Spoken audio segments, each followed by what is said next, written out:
Hello everybody! Today is a very special day for me as I'm celebrating 10 years since my first opera debut in a theater. That happened to be at the Spoleto Opera House in Italy, where I performed in the opera Il Matrimonio Segreto by Domenico Cimarosa. I was so excited. I remember it was a rainy day of September 2010. It feels like I'm having a déjà vu right now.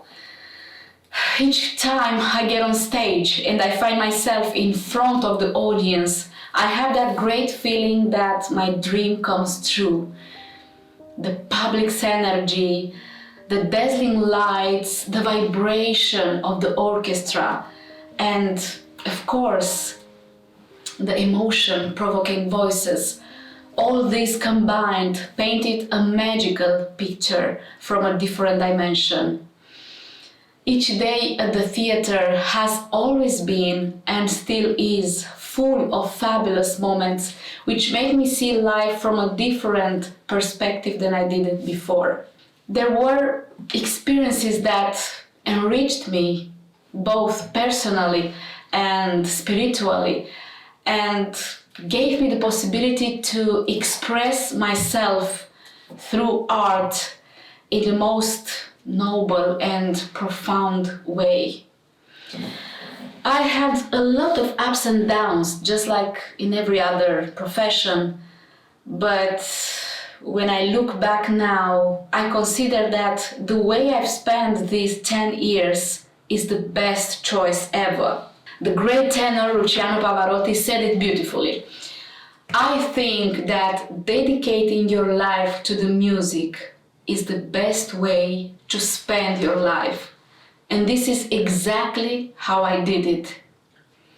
How did you start studying opera? What was your artistic journey? It all started at the age of 7, when I signed up for the violin, and later I started singing folk music, being employed from an early age at an institution for artists called the House of Culture. Such a beautiful experience, wearing for many years the Romanian traditional costume on stage. I had then to move to Bucharest, where I was going to live with my sister. The Dimunipati Music High School no longer had places available at the folk music department, so I had to take the classical singing exam, and the exam was to take place within a few days. I remember how many emotions I had.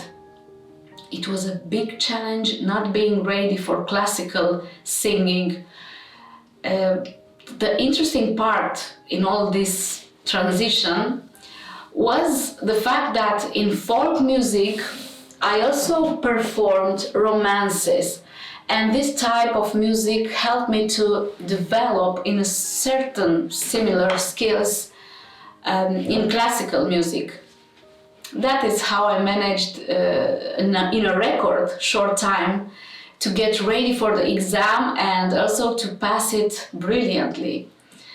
I remember that after researching to understand more deeply about opera, I had the happiness to listen to Mirella Freni with the opera La Bohème and Renata Scotto with La Traviata, and for me was enough to fall in love irreversibly with opera.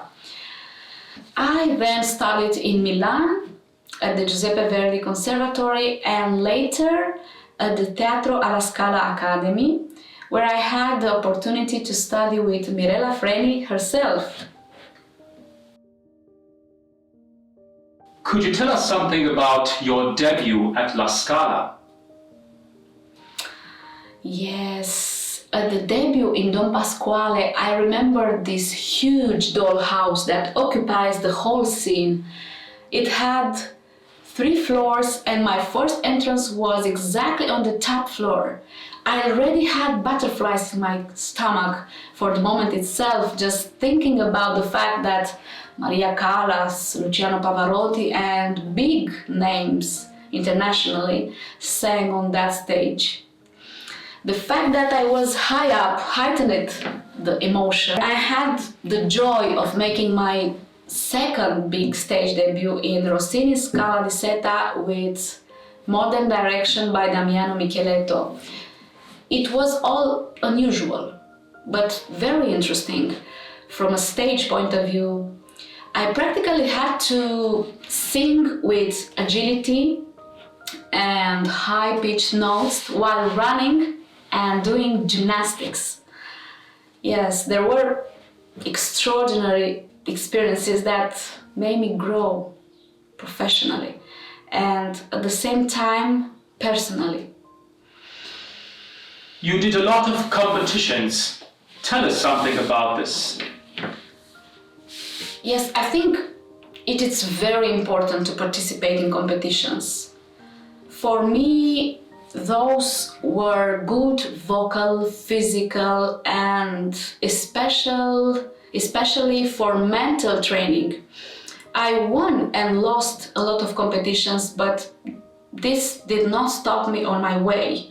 On the contrary, it helped me to develop, to understand my limits as to repertoire, to know my qualities and limitations.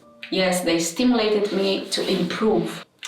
However, over the years, we have understood a fundamental thing. The real comparison is only with ourselves, between how we were yesterday and how we are today, which is valid, I think, in any domain. What was the most special, the most complicated experience? I remember one of my recent projects, Il Pirata, at the Massimo Bellini Theatre in Catania, an extremely demanding role, especially from a vocal point of view. I think Imogene is, in my opinion, the most difficult soprano role ever written.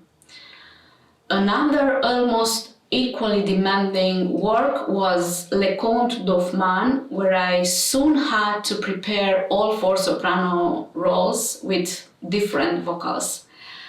It was also the first time I sang an entire score in French, and in addition, I will not forget the shows where the exchanges of costumes, wigs and makeup were done in such a short time that I almost risked being late on stage.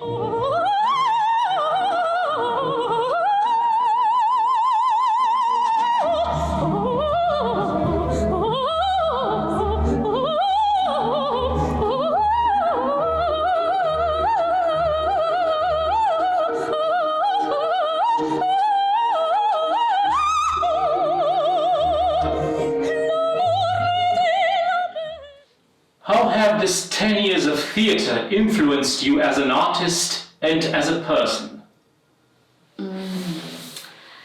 These 10 years have made me feel more prepared, I think, and now I feel like I'm aware of the things I do.